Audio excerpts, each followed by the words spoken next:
वैशिष्ट्य वेगवेगळे आहेत। ज्या गावात साथीचा आधार किंवा सातत्याने पाण्याचे जलजन्य आधार होत असते, जलजन्य म्हणजे पाण्याच्या माध्यमातून, तर त्या गावांमध्ये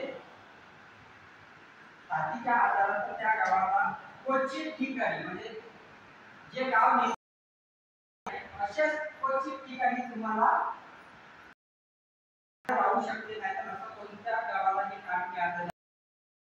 ते कारण असतील ते ठिकाण निवडक आहे, गावात सगळ्याच ठिकाणी नाही। उदाहरण घ्या, ज्या गावची विहीर एखाद्या पाण्याने ती पिण्याच्या योग्य नाही तिथे लिहिलेलं आहे, का लिहिलं आहे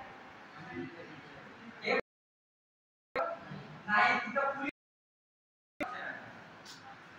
इथे पाणी नागरिकांनी पिऊ हे पाणी पिण्यायोग्य नाही, आणि तिथं खतरा नावामध्ये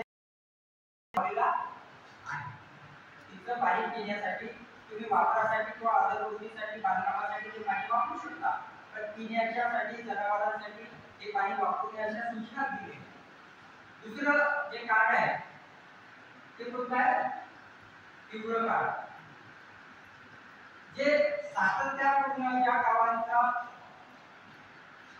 तपासणी किंवा या सगळ्या गोष्टी पुरा जात नाहीये, त्याचे माप दिलेले आहे 70%च्या वर 80%च्या वर, या गोष्टी तुम्हाला त्या सांगून काही उपयोगाच्या नाही। महत्त्वाचं आहे ते कारण कशासाठी आहे की ज्या गावामध्ये थोड्याफार प्रमाणामध्ये कधी हे सगळे दिसते तर ते गाव काही प्रमाणामध्ये त्याची काळजी घेते आहे असं मी म्हणतो। त्या गावाचा पाणी पुरवठा एकदम खराब नाही, एकदम चांगला आहे, मध्यम स्थितीत आहे, काळजी घेते ग्रामपंचायत, पण अजूनही त्यांना काही गोष्टी बदलवण्याची गरज आहे। अशा ग्रामपंचायतला तीव्र कारण, पण ज्या ग्रामपंचायतला पाणी पुरवठा शासनाच्या नियमानुसार केलेला आहे, केलेल्या सूचना नियम पाळल्या जात आहे, आणि तिथे त्या गावामध्ये गेल्या 2 वर्षापासून कोणत्याही पद्धतीचा आजार पाण्यामधून निर्माण झालेला नाही आहे,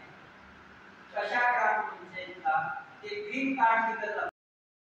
कार्डच्या माध्यमातून आत्महत्या होते का इतक्या पंचायत पाणी पुरवठा विभाग पाण्याच्या अनुषंगाने सगळ्या तपासण्याची काळजी पुरवठा समिती आणि ग्रामपंचायत करते आहे, शासनाच्या नियमानुसार चालते। पण ज्या ग्रामपंचायत ग्रीन कार्ड मिळालेला आहे ते ग्रामपंचायत हे वैशिष्ट्यपूर्ण आहे। या तीनच्या ग्रामपंचायतला तिथे कोणत्याही प्रकारची घाण तिथे तुम्हाला दिसून येत नाही। पाण्याचे स्रोत आहे, तिथे पाण्याचे स्रोत कसे आहे, साफसफाई पूर्ण केलेली आहे, पाण्याची विहीर असे काही असेल ते पूर्णतः कठड्याने टाकलेली आहे, तिथे कोणतेही सांडपाणी सोडले जात नाही।